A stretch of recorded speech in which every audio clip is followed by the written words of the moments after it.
Hi, this is Melanie with the Lone Star Conference. Thank you for joining us. We're here with Commissioner Stan Wagnon as part of the Lions Week. This week we're going to talk with Stan about Texas A&M-Commerce. First, Stan, can you just fill us in with some of your memories of the school? Yeah, I'm excited to be here for Lions Week. Looking forward to learning a little bit more about A&M-Commerce myself, but you know, being associated with the conference since the early 90s, I guess.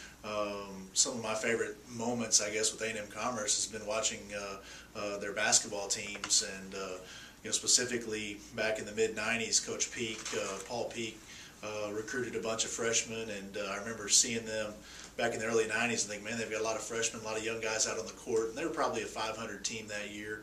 And then, you know, the next year they won a few more games, the next year a few more, and then eventually in 1996 they ended up winning 24 games, won the regional championship, and represented the Lone Star Conference at the Elite Eight. And I just remember that being a neat moment to see those guys progress over a period of time and turn into a championship caliber team. And then I think here recently, you know, in basketball, it was so much fun watching Brittany Jordan play, and the way she was such a prolific scorer, and really I think changed the way people look at women's basketball in our conference these last couple of years. And then Jamar Miller on the men's side, and the Lions had a lot of success in the mid-2000s, and some great games there. The conference tournament was in Commerce, and they hosted the regional that same year. And so I would say those are kind of the things that stick out in my mind as some of the most exciting moments I've seen with A&M-Commerce athletics. Okay, and what's unique about Commerce? What do they bring to the conference?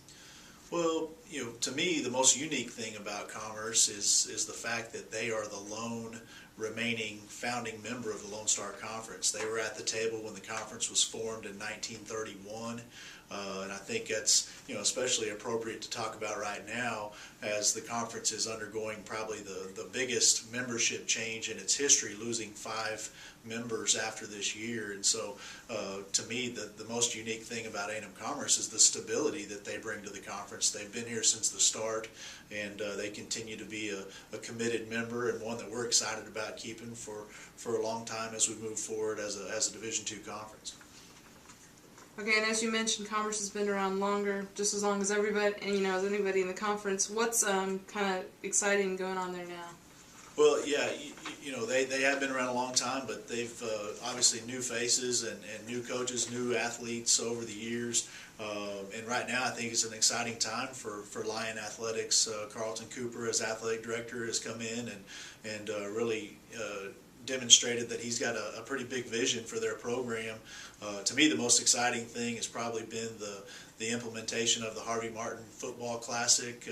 So much more than a football game. They've really integrated the university's really reached out to the city of Dallas, and they've done a good job reaching out to former Dallas Cowboys teammates of Harvey Martin, and they've got a press conference over here, a luncheon, a golf tournament. It's really a big deal. They played East Central the first Classic, Abilene Christian last year, and this year on September 11th they'll play Angelo State. And of course that game's at the Cotton Bowl, which is a pretty prestigious thing for our football teams in the conference to get to be a part of. So I think that's exciting. And then this year they've really upgraded their athletic facilities. I think it started last winter when they renovated the basketball floor and put in new scoreboards in the basketball arena, and then this year the football stadium is going to have a totally different look. You know, it's always been a one-sided stadium, and this year they've come in and put in brand new seating for the visitor side, new press box on that side. A huge video board is going in, and you know, another neat thing that they're doing is not just improving football, but they're taking their old scoreboard from football, which really wasn't that old, and moving it over to the women's soccer field. So women's soccer is going to get a facility improvement out of that, and I believe they've added lights to that facility as well. So there's some good things going on at A&M-Commerce, and I look forward to learning a little bit more through the videos this week. All right, thank you, Stan.